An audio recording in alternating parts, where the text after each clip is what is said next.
Hey everybody, we're going to work on today a little bit of footwork. As many of you are picking up running during this self-quarantine era, we are going to focus a little on our feet, as running can tend to lead to some foot issues if you don't work on them. So we are going to take a look at our feet today and give you some ideas for some things you can do at home.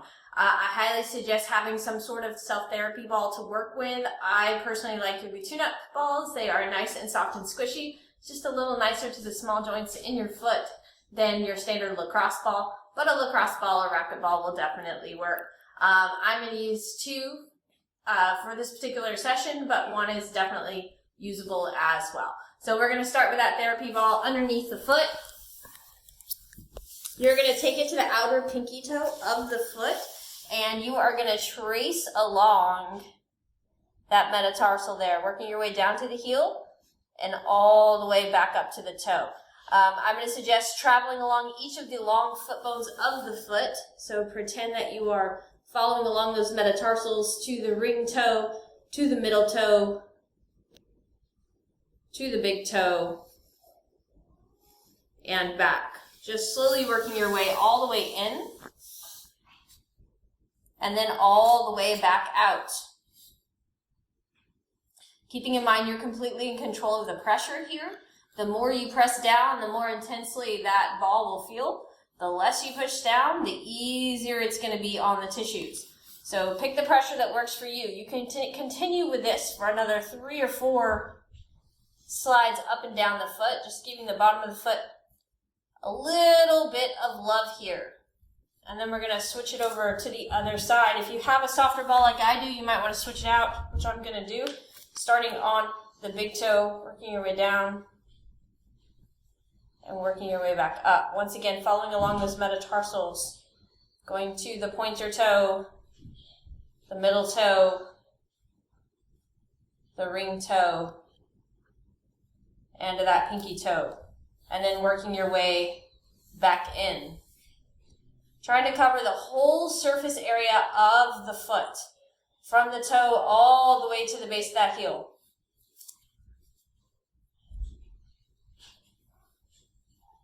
We'll take it back out one more time.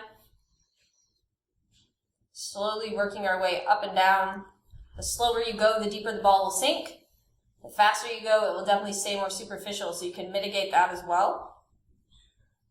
Just a quick scrub of the foot here. You can keep doing this as long as you like, but we're going to move on to our movement number 2, which is going to be what I like to call a twofer. It's for the calves and for the hips. So if your calves are feeling a bit tight, maybe you're doing a lot of jump roping, a lot of running, anything of that sort. If your calves are feeling a little bit tight, you can set that ball right smack dab in the middle of that calf and then sit back on top of it. Now, I do this a lot, so this is an okay position for me. If this is too much for you, coming forward just a little bit to take some of the pressure off is a great place to be. But from here, we are going to just shift our hips left to right, right to left, get a little what we call cross fiber, working across the full surface area of that calf, getting a little love into the hamstrings as well. I like to put the balls in one position, give a couple scrubs back and forth, and then move on either up or down. For me today, I did a lot of jumping earlier, so I'm moving down, getting a little closer to the foot. Feels a little tight down there, so I'm just going to scrub back and forth a little bit, and then move them down one more time. Once again, you can continue with this as long as you like. Make it work for you. Hang out with it. Enjoy the rolling for as long as you feel comfortable. This can be done before or after a workout, as long as you keep moving with it. And then we'll set these off to the side. Let's get into some actual movements of the foot. I just want to point out a few things here. A couple places we're going to be moving is this joint that lives right on top of the foot. So we are going to try to find some movement there. And then we're going to try to find some movement of that heel bone, your calcaneus. You'll notice if you pick it up that the heel bone can move back and forth. You want that heel bone to move. It needs to move in order for you to be able to walk and run well. That heel bone needs to be able to move back and forth. So I'm going to give you some movements that'll help you find that movement of those small joints. So coming up to a stand, we're going to do a medial toe pull by flipping that foot directly over. Now I want you to check and make sure that heel is in line with the toes. You're not rolling out to the edge. You're not rolling out to the inside. You're directly big toe and heel are stacked on top of one another. Your goal here is going to be to point that toe, plantar flex that toe to the best of your ability, bending through the opposite leg to put a little bit of pressure downwards, and you'll feel this nice pull right on the top of the foot. You'll release out of that. Do that 3 or 4 more times. Your calf should feel turned on a lot. And then we'll switch sides. Coming to the opposite side once again, same thing. Put the foot back there, and then actually look and see, is my heel stacked? I'm not rolled out, I'm not rolled in. I'm actually stacked here, straight up and down. My goal is to point that toe as hard as I possibly can, and then drop into it just a little bit to create some pull on the top of that foot, called a medial toe pull. Taking about 4 or 5 of those, and then we'll release off of that. Coming into the heel bone, that calcaneus we were talking about, we're going to do some lateral heel tilts here. Your goal is to get this heel bone to move outwards, and you're going to do that by shearing the ankle inwards. How it looks, you take a wide stance, you shear that in, feel the ankle, feel the heel bone roll out. You'll notice it's not a huge movement, but you're getting a lot of good proprioceptive response up to the brain to let it know where that heel is. And then we'll come into the medial heel tilts, bring that foot in front of you. Once again, you're going to shear the ankle outward to send that heel bone inwards. Rolling in and back. Once again, noticing it's not a huge movement. It doesn't need to be a huge movement to be effective. This will give your brain some good information on where those bones are. And then we'll switch sides. Same thing, round 2. Coming to the opposite side, once again, those lateral tilts. We're going to shear the ankle inwards as the calcaneus goes outwards.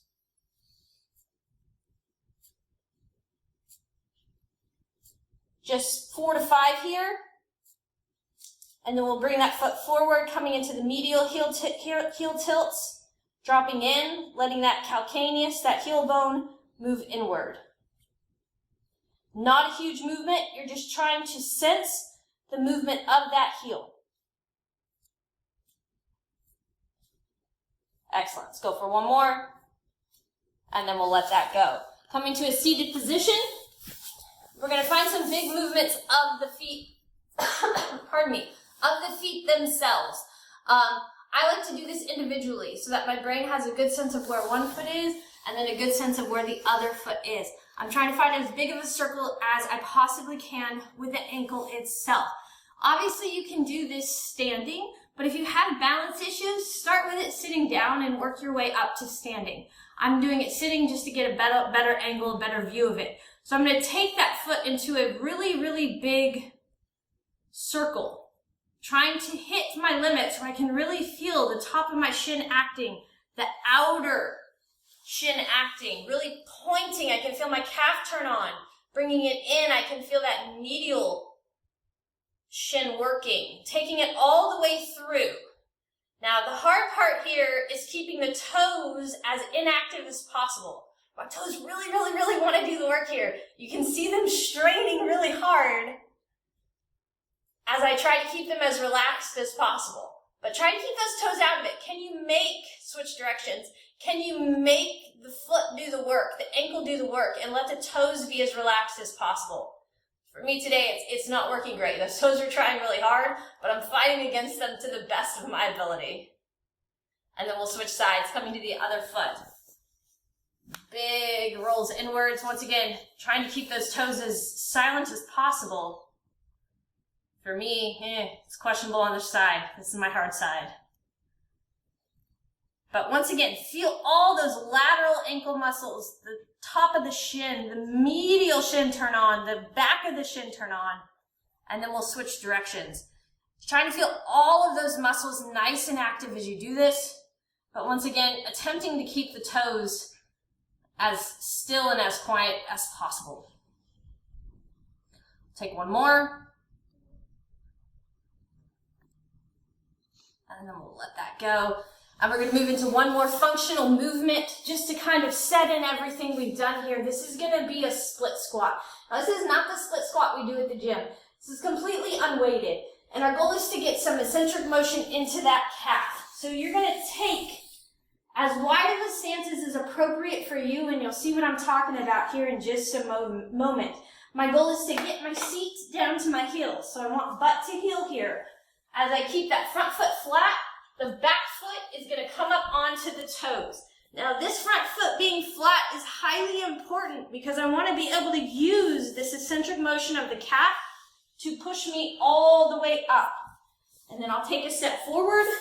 Now mine is relatively narrow. Yours might be a little bit wider. That's okay. Make it as narrow as possible to keep that front foot flat on the ground. Get a nice stretch of the calf, pushing through both feet to bring me all the way back up.